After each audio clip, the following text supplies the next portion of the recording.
It is true that I made a horror film in the 1980s with Ken Russell, but I don't think I horrified anyone in that film except with the quality of my acting. Ladies, verbally acknowledge, please. What have you been looking for? What have you found? Scary.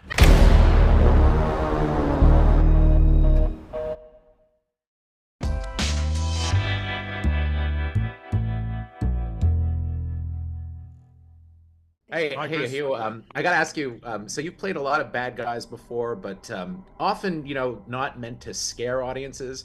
This is the first time that I think you've kind of played a bad guy that's meant to terrify, and I was just wondering what it was like for you jumping back into the horror genre, because it's been a really, really long time since you did a movie like this, right? It is true that I made a horror film in the 1980s with Ken Russell, but I don't think I horrified anyone in that film except with the quality of my acting. I kind of like Lair of the White Worm, I'm not gonna lie. A lot of dope heads do. Guilty as charged. Yeah. Joe Blow. There you go. Well, speaking of horror, I have to say, Sophie, you're one of the, right now you're kind of turning into, I think, one of the icons of the genre. And I just wanted to ask you, for you, what is it that draws you to the genre so much? Because you are kind of becoming this horror mainstay in a great way. Thank you. I grew up loving horror. I grew up making films I watched 28 Days Later, and that had the biggest impact on me. Then me and my twin would make zombie movies. So I want to see them. Oh, there are a lot. Oh, I've seen them. Yeah, she's They're seen. Great. Very one day impressive. they'll be leaked. Yeah. But I guess I just grew up being attracted to darker stories and darker things. Have you been the baddie yet? What? Are you ever the bad person in the horror films? No, but I would love to do that and not be the, in this, I'm not the final girl, you are. But I think there's a lot more fun in that, in being the villain. But yeah, I've always just been I love horror movies. I would love to explore different genres, but I think it's really fun right now.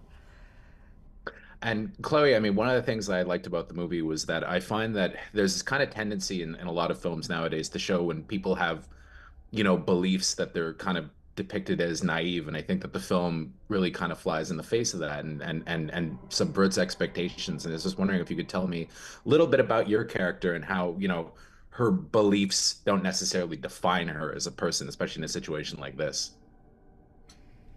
Oh, where do I start? Yeah, I mean, I think Paxton hasn't had a lot of trials in her life.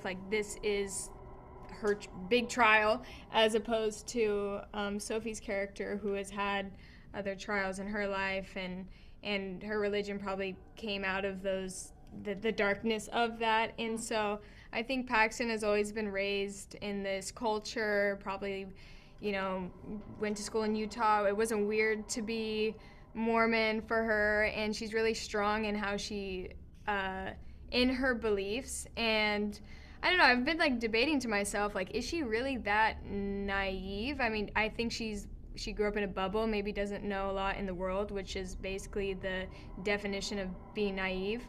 But I think she has a strength that I admire, that I'm even I wish she believes what she believes because it makes her feel good. And I feel like a lot of times when people think they know everything, they have the upper hand of if only you knew what I knew, you wouldn't believe what you believed. And I think Paxton would always just believe what she believed. Sorry, that was way too in-depth. But we did it. And Hugh, I have to ask you, what was it like for you doing something with such a small cast? Because I mean, it's just the three of you on screen for most of the movie. It's not, it's the opposite of when you get this big sprawling cast. And I thought that almost made it feel like a play at times, which is really kind of unique. Yeah, it makes me anxious when people say it's like a play, because if I was listening to your show, I think, I'm not going to see that then. I think it's very cinematic. It is true. There's a lot of dialogue. Yes. I give you that. But thanks to the genius of our directors and our wonderful director of photography, Chung Young Chung, and our production designer, Philip Messina, I think it's super filmy. Yeah. Not at all like a play, so damn you. Thank you very much. Hey, so interesting thing, after watching this movie last night, when I returned to my Toronto Airbnb, there was a blueberry pie waiting for me. I'm not kidding, it was sent by the studio. No. That was kind of I interesting, didn't get right? one. Yeah, I want to eat blueberry pie I'm after seeing the traumatized now. movie. Well, that, and not only that, but there was also a blueberry scented candle in the box. Yes, yes. Perfect. Kind of perfect.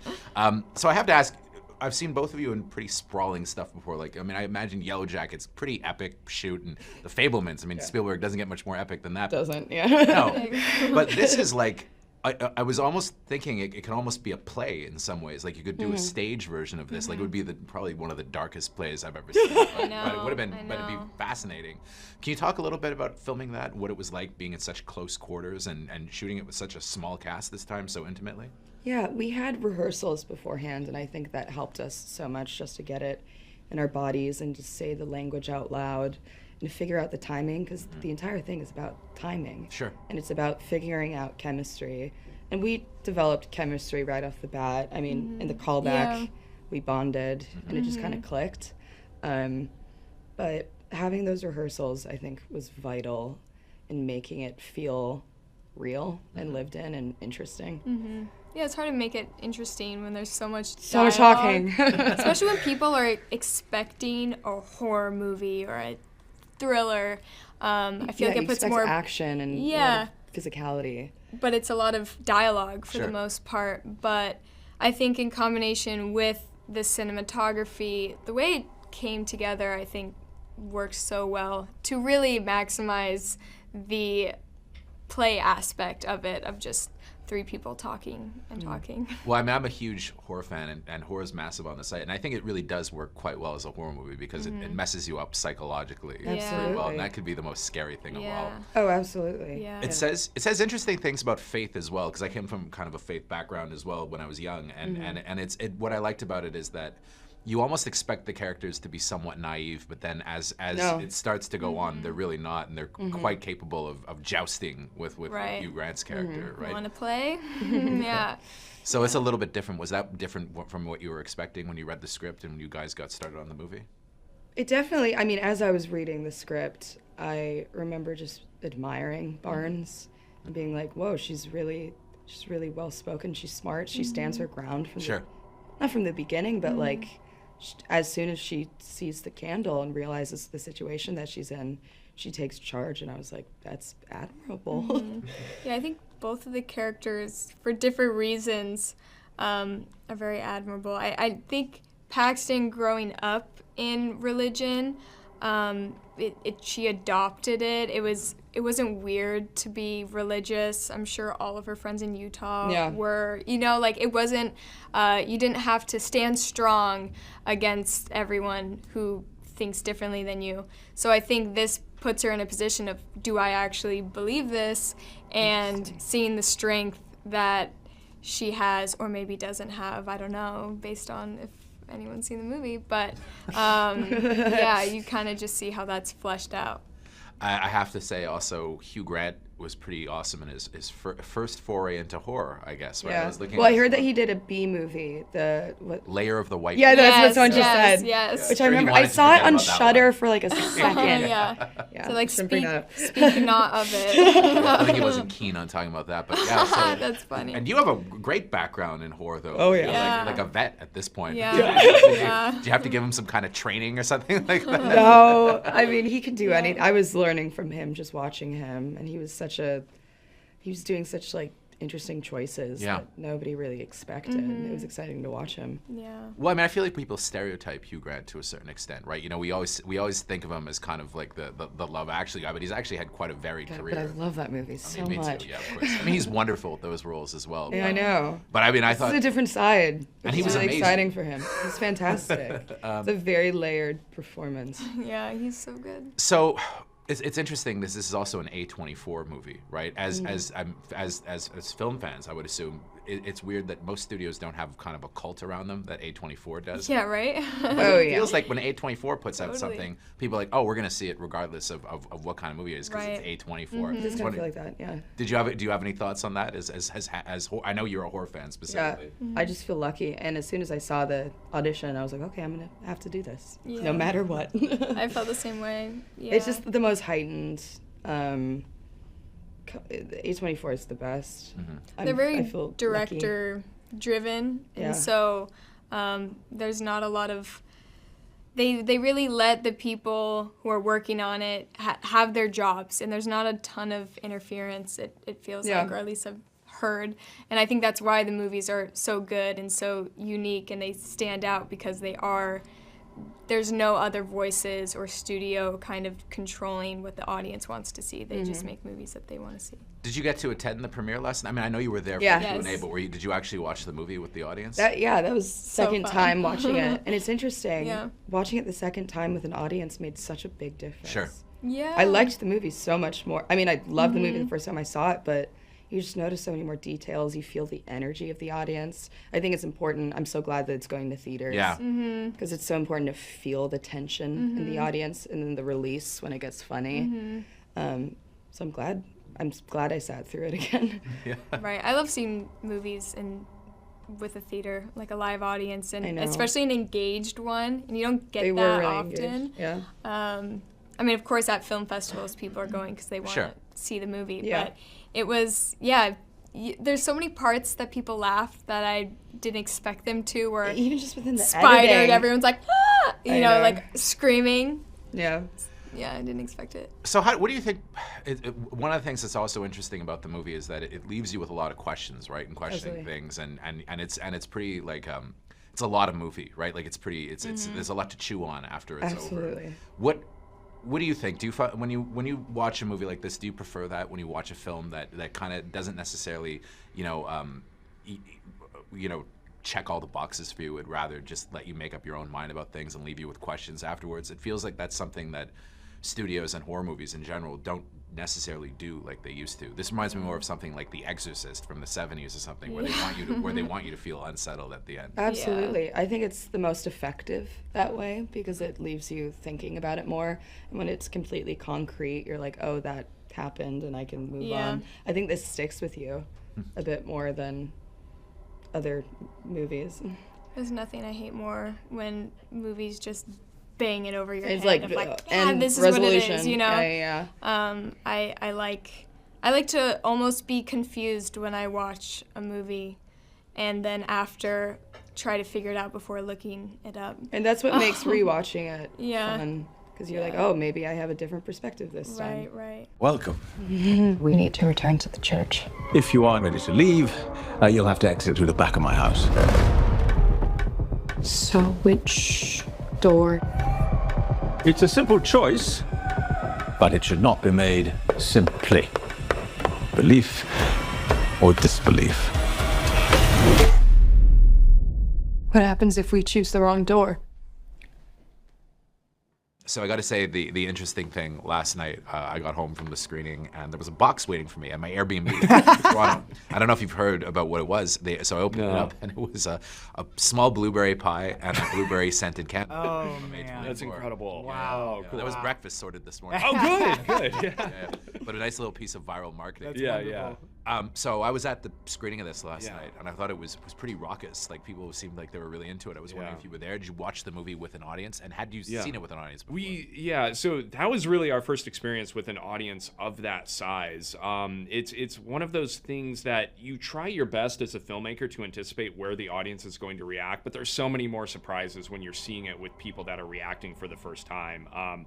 It's fun though because the movie, as designed, like it's supposed to scare you, provoke you, but also make you laugh in uncomfortable situations, and to experience that together, that's the power of cinema. That's why we love making movies. Exactly. It's like, and that's the fun of the genre. It's like going to name any genre movie, going there opening Friday night and watching the audience and how a fun kind of roller coaster can reverberate through the audience. It's kind of our cinema owners because we love the theatrical experience so much. It's so important to us, and I was like taking that ride with it was just really special. special, really special. One thing that was really interesting about the movie for me was that it was so contained that it felt almost like a play at times. Like you could do a stage version of this, and it'd be really interesting. Actually, it would be kind of it would be a really kind of interesting production. And I was just wondering, was that something that was conscious, where it was developed in some way? Yeah, to a certain degree. I mean, one of the talking points that we had early on was Oleana by David Mamet. Like, of course, yeah, a piece about gender politics, and you see that evolve in the different acts of like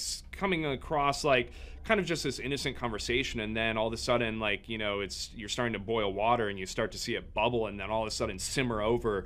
And even that production, I mean, that has like 3 different endings that have been produced, and so for us, like, that was a bit of a blueprint of having something where you can make a movie that could exist on stage, but if you're going to make it a movie, you also have to make it really cinematic and use all the tools of cinema for that. I also think there's this aspect of like, because we've written a few genre movies, and there's kind of the usual bag of tricks if it's like a monster or a ghost or whatever, and so we just got excited by the challenge of like, can the scares come from dialogue? Like, that was a question we kept asking ourselves. Can it come from ideas? Can we get inside people's heads, and maybe this one's a little less about jump out of your seat jump scares and a little bit more cerebral? Like, that was fun for us. So going heavy on dialogue and atmosphere and performance was just a cool challenge. Was it always going to be Hugh Grant?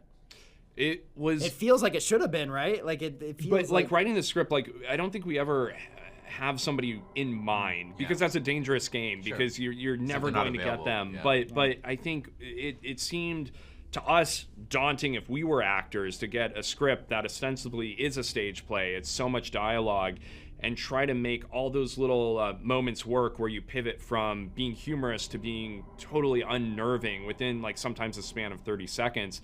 But all of a sudden we started thinking about Hugh, and we were thinking about, he's incredibly charming and he's charismatic, but he also is highly intelligent, and he's scrutinizing systems in his real life and institutions, and the collision of those attributes all of a sudden kind of locked into place for us. Seeing his work in the last 10 years too, where he's totally turned his career on its head, has been an exciting thing to watch from afar. We love when actors are known for something and then do a 180-degree turn and weaponize, you know, their relationship with an audience against them to do something really provocative. He almost like reminded me in this a bit of I don't know why, but the vibe I was getting was like Patrick McGowan or something. Oh yeah, like that, like Scanners. And I was like, hey, he has that. You know, I never saw him. Yeah, absolutely. That's funny. I love that. He's so. I mean, the thing about him too is, you do go in with kind of this, I wouldn't say baggage, because it's not necessary. I think people really like him. But you do kind of expect one thing, and then you get something else, and I mean, just talk a little bit about his look, even. You know, like his look is kind of with the glasses and stuff like that, and the sweaters. You know, I mean, his look was something we spent so much time on it, because Hugh really he's usually wearing like sharp suits, like even at the premiere last night. At Comic-Con, he showed up in a 3-piece suit. Totally. And I mean, after filming every day, it was like we didn't recognize. There was Mr. Reed, and then there was Hugh, and they were like 2 completely different people. But yeah, we had a brilliant costume designer, Betsy Hyman, who did Pulp Fiction, Reservoir Dogs. I've never heard of those. Famous. One of the best, you know, it's like one of our heroes, and she provided a bunch of different looks. There was like 8 different looks that we had, and we were like, I think we love them all. They're all so great, and they were all different. You know, like one was kind of like more of a Richard Dawkins look. One was more of like a Keith Raniere from NXIVM look, kind of like using different atheist thinkers and cult leaders as inspiration. And then finally, it was like getting close to like, we need to pick something.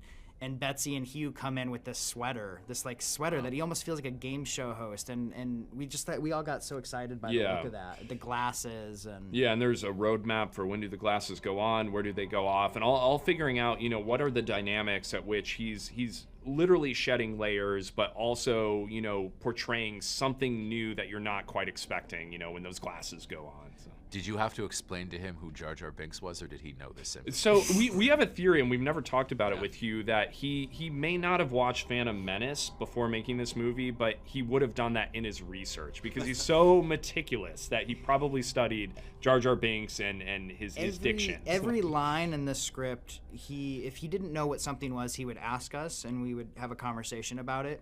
anytime there was like a very challenging pronunciation in the film, he always nailed it without any conversation with us. And so we have to believe he studied Phantom Menace, nailed that Jar Jar. I love to think of Hugh Grant watching Phantom Menace. Yeah, us too. With like a scotch or a brandy. That's or right. Yeah. So the interesting thing about the movie too is the way it challenges faith. So I'm like a lapsed Catholic, I guess you could say. Yeah. And it was interesting to watch it, like, you know, raise those kind of theological questions, you know, and I liked that the girls, the Mormon missionaries, I feel like in another movie they would have been presented as naive, and they're not necessarily. It's not that they're not naive, but they're you know, they're very, you know, excellent thinkers, you know, and they have an inner strength that's kind of not what I was expecting. I thought that was interesting. Oh, That's great. I mean, I think this movie really is there to show a spectrum of different beliefs, and I think each of these characters represent somebody that's at a different point in their journey in a belief system.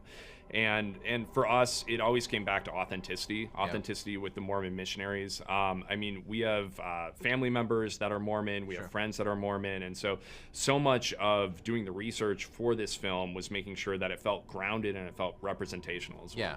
Well, it wasn't like making fun of Mormonism or anything like that. Yeah, and we wanted these young women to be badasses, really, because it's so easy with Mormons, and in particular Mormon missionaries, to kind of make the assumption that they're naive, and maybe they are a little naive in the sense that like they're usually pretty young and they haven't seen a lot of the world. But just from our own personal experience, we see the intelligence that's there and the thinking minds, and we wanted to express that. So I gotta ask about casting Sophie Thatcher and Chloe East as well. I mean, Sophie Thatcher I find is kind of developing almost into like a horror final girl classic, right? But then Chloe East was a really interesting choice too, because I had only really seen her in The Fabelmans. And it was that was kind of cool. It was a really like really competitive, like a lot of brilliant actresses. Some of our favorites working today were raising their hands to play these roles, but we kind of wanted to do a rigorous like casting process and see what was out there. We had an early look at Sophie because we wrote The Boogeyman, and we saw early cuts of that movie, and we're like, wow, she's so good. She's so good. So we had a lot of confidence in what she was capable of. And Chloe was somebody who we kept coming back to, and we kept going, like, we talked with our casting director, Carmen, we're like, this girl's she's nailing the missionary thing, the cadence, the sound of the voice. She sound like this very specific sound that a lot of missionaries have when they're from Utah specifically, this tone and this accent almost, this Utah accent. And we had no idea that she was raised Mormon, but we kept coming back to her because that truth was so obvious. And also, like, Chloe has this kind of great, she's just very funny. Yeah. And it seems very natural.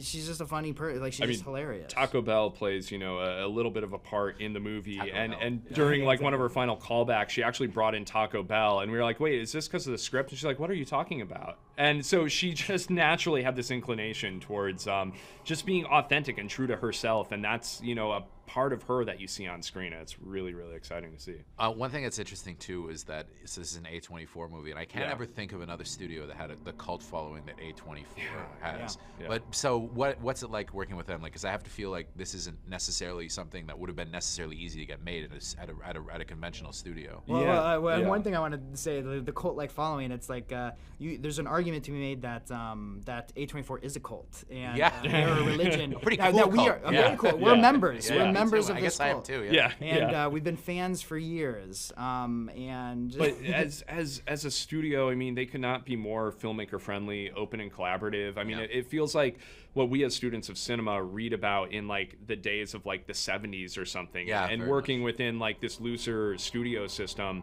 where it's a conversation to be had. It's not like mandates or fitting into a box or like just playing to conventions or what the audience just needs to be satisfied to walk out the door and then forget about the movie 5 minutes later. Like, they want to provoke and they want to expand and take bold swings, and that's exciting to us as filmmakers, because that's always where the fun discoveries happen. Well, and they also give their movies legitimate theatrical releases. Absolutely. Too. And I feel like that's something, you know, it has to be a bummer if you make a movie like this that's meant for the big screen and it goes to streaming, right? Yeah, that's true. And we're in weird times because like theatrical is like, we're constantly like, it's dead, it's alive, it's dead, it's alive, you know, and it's like, and we're such advocates for the theatrical experience, and to be working with the studio, I understand the importance of that. So. I mean, a movie like this, you know, again, watching it at the festival here, is exciting because it's provoking the audience in a way that we feel like when we were kids going to, you know, movies on Friday and Saturday nights, like you get to see genre movies with an audience and you feel that energy there. And so to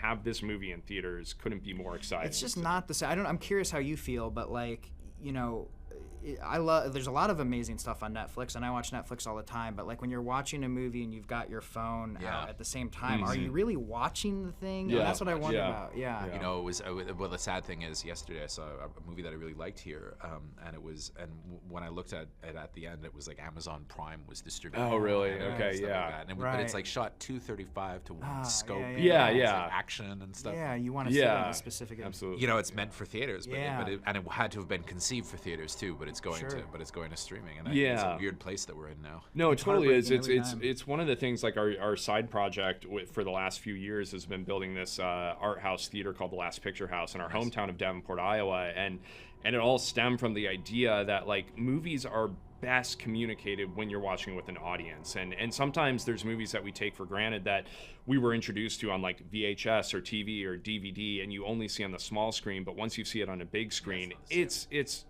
transcendental, and I think that is an experience that we are so beholden to, and there is a great amount of people that I think understand the importance of cinema on a big screen, and it's something that needs to perpetuate. Yeah, and then there's a generation that maybe doesn't understand that because it's not obvious, but if we can give them that experience, they can feel it. It's a tangible, real thing. Yeah. But horror fans support the big screen. Oh, they do. That's Yeah. the difference. Right. They're the only audience that reliably will support the big screen. Absolutely. It's one thing that we see at our own theater where anytime we put on like a horror film, I remember we programmed The Shining like back in last December. It's a and great one to watch in theaters. It was so cool. And there were people that actually had never seen The Shining before at all, and they got to experience on the big screen for the first time. And when you see somebody go through that experience, you realize how important the big screen is. What are you guys showing? Are you showing DCPs? Are you showing prints? We do both. We have 35 and DCP. So yeah.